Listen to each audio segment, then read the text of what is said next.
मन को शांत रखे, इसकी बेचैनी ही है दुख का कारण। मन विचारों का एक गुच्छा मात्र है। विचार आते हैं, कुछ क्षण ठहरते हैं और फिर विलीन हो जाते हैं। लेकिन इन विचारों पर हमारा कोई नियंत्रण नहीं होता। हमें नहीं पता कि अगले पल कौन सा विचार जन्म लेगा।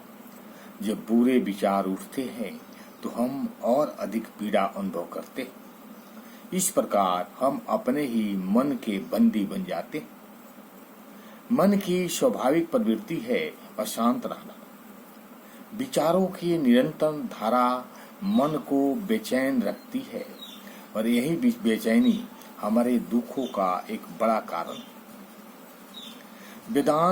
वेदांत कहता है कि यह संसार एक माया जाल है।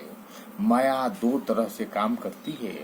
पहला सत्य को ढक लेती है और दूसरा असत्य को सत्य जैसा दिखाती है। इसी कारण हम संसार के वास्तविक स्वरूप को पहचान नहीं पाते और उसके आकर्षण में बंधे जाते। हम संसार से जैसे तैसे जुड़ते जाते। हमारे भीतर अशांति बढ़ती जाती। इससे मुक्ति का एक ही उपाय है, वैराग्य। इस बाहरी दुनिया को छोड़कर ही मुक्ति के दरवाजे तक जाया जा सकता। प्रश्न उठता है, हम वैराग्य कैसे अपनाएं? ज्ञान मार्ग कहता है कि इसका उपाय है विवेक और विश्लेषण। हमें निरंतर देखना होगा कि क्या शाश्वत है और क्या अस्थायी। हमारे चारों ओर जो भी वस्तुएं हैं सब नश्वर। समय के साथ सबका विनाश हो जाएगा।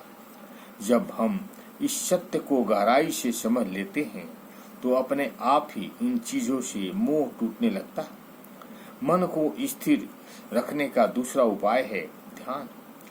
ध्यान का अर्थ है मन को एक ही विचार पर टिकाना और शेष विचारों को त्याग देना। जिस देवता या इष्ट पर आप विश्वास करते हैं उसी पर मन को केंद्रित कर दीजिए।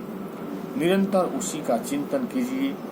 धीरे धीरे आपके मन की चंचलता कम होगी और वह स्थिर हो जाएगा। राजयोग में कहा गया है कि आत्मा का वास्तविक स्वरूप सदैव मन में उतरता है, लेकिन मन की अस्थिरता उसे बाहर नहीं आने देती।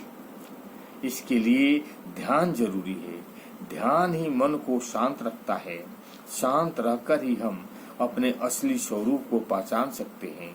शंकराचार्य ने कहा है, मनो बुद्धि अहंकार चिंतानी नाह शिवोम शिवोम शिवोम। यानी मैं मन बुद्धि अहंकार और चित्त नहीं हूँ, मैं शिव हूँ, केवल शिव। जब हम मन का विनाश कर देते हैं तभी सत्य का सत्कार होता है। गुरु का संदेश बड़ा स्पष्ट है, अपने मन को देखो और मन को मजबूत बनाओ। इसका अर्थ है मन में उठ रहे विचारों को निरंतर देखो, उसके स्रोत को पहचानो, वहीं पर उन्हें समाप्त कर दो।